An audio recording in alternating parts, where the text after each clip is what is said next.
नमस्कार मित्रों, मैं हूं यशपाल सिंह। आप देख रहे हैं बीबी न्यूज। खबरों को देखने के लिए बने रहे मेरे साथ। मध्य प्रदेश की भी तुलना कीजिए और राज्यों की भी कीजिए। मैं फिर से दोहराता हूं, जो केंद्रीय टैक्सेस हैं पेट्रोल और डीजल पर, उसको कम करने की हिम्मत क्यों नहीं दिखाते मोदी? क्यों उम्मीद करते हैं कि राज्य कम करेंगे, जबकि आप राज्य को जीएसटी का उसका हिस्सा भी नहीं देते? और जो अंतर्राष्ट्रीय मूल्य हैं कच्चे तेल के, उसके हिसाब से तो आपको पेट्रोल आज 60-65 पे बिकना चाहिए। क्यों नहीं बिक रहा? इसका जवाब क्या गहलोत साहब देंगे, या इसका जवाब भी नेहरू जी आकर देंगे? इसका जवाब तो मोदी जी को ही देना पड़ेगा। खेड़ा साहब, देश के जो दूसरे राज्य हैं उनके अंदर जो वैट है पेट्रोल डीजल पर बहुत कम है। मैं आपसे फिर पूछता हूं, मेरी बात पूरी हो जाए। बिजली की जो रेट है अन्य राज्यों से राजस्थान में बहुत ज्यादा है, जो आम लोग जो है परेशान हो रहे हैं। पेट्रोल डीजल बिजली और इन सभी चीजों से महंगाई करने की आप आज तुलना कीजिए केंद्रीय उत्पाद कर, सेंट्रल एक्साइज पेट्रोल और डीजल पर पिछले 10 साल में कितना बढ़ाया, और 26 लाख करोड़ जो केंद्र ने इससे कमाए वो कहां गए? सीधा सीधा राज्यों को आप जिम्मेदार ठहराएंगे, जबकि सबसे ज्यादा कर केंद्र सरकार लेती है पेट्रोल और डीजल पर।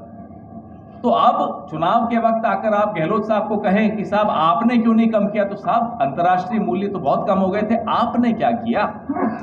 और वैट भी मध्य प्रदेश का भी चेक कर लीजिए, हरियाणा का भी चेक कर लीजिए। रही बात बिजली की, तो एक अडानी टैक्स है, वो सबको मालूम है। जो कोयला इंडोनेशिया से चलकर आता है वो यहां आते आते दुगना हो जाता है, और फिर बड़े साहब के दोस्त हैं, बड़े अच्छे दोस्त हैं, घनिष्ठ मित्र हैं, रिमोट कंट्रोल सरकार का उन्हीं के हाथ में है, तो अब उनके आगे क्या बोलूं मैं? फिर वो कोर्ट जाते हैं, कोर्ट से एक ऐसा आदेश मिलता है उन्हें कि राज्य सरकारों को कहा जाता है बिजली की कीमत बढ़ाइए। इसीलिए इसका नाम अडानी टैक्स है। ऐसा लाल डायरी चर्चा में है राजस्थान में, आपको इतने दिनों अमित शाह भी संवाद। लाल सिलेंडर भी चर्चा में है पूरे देश में। लाल डायरी का जवाब लाल सिलेंडर है।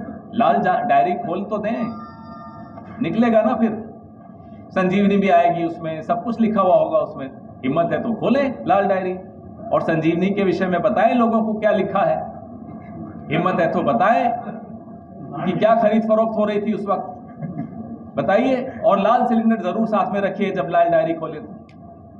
सर, पिछले चुनाव में जो डिफरेंस ऑफ जीत का जो फर्क था, कांग्रेस और बीजेपी के जो वोट्स थे, एक 78% पड़े, और जीत का जो डिफरेंस था वो मात्र 1% था, जिसमें 13 सीटें ऐसी थी जिसपे 1% का डिफरेंस था, 23 सीटें ऐसी थी जिसपे लगभग 2% का, 10-15 सीटें थी जिसपे 3% का था। उस हाल में भी बगावत हुई थी और सरकार बनी। सरकार बनने के बाद 3 साल पिछले सरकार के कैसे निकले हैं वो किसी से छुपा हुआ नहीं है। बाकायदा रस्साकशी, खींचतान अशोक गहलोत और सचिन पायलट के बीच में चलती रही। आज भी बगावत पहले से कहीं ज़्यादा है। अगर आप कंपैरेटिवली देखेंगे तो मैदान में जो इंडिपेंडेंट उम्मीदवार है पूरे राजस्थान भर में, वो पहले से ज़्यादा संख्या में है। ऐसे में क्या आगे स्टेबल सरकार दे पाएगी कांग्रेस? बिल्कुल देंगे, बिल्कुल देंगे। देखिए, खींचतान एक स्वस्थ लोकतांत्रिक प्रक्रिया का हिस्सा है, हर पार्टी में होती है, होनी भी चाहिए, तभी बात आगे बनती है, तभी दबाव रहता है सरकारों पर, उसमें कोई गलत बात नहीं। रही बात कितने लोग इंडिपेंडेंस लड़ रहे हैं, उस पर भी बात चल रही है, कईयों से बैठ भी जाएंगे, और रोष होता है, दुख होता है, इतना बड़ा परिवार है। सर, आखिरी दिन तक कोई जो मैं समझ गया, जो पार्टी हार रही है उसमें जाकर देखिए खींचतान कितनी। हम तो जीत रहे हैं तो हमारे यहाँ तो होगी।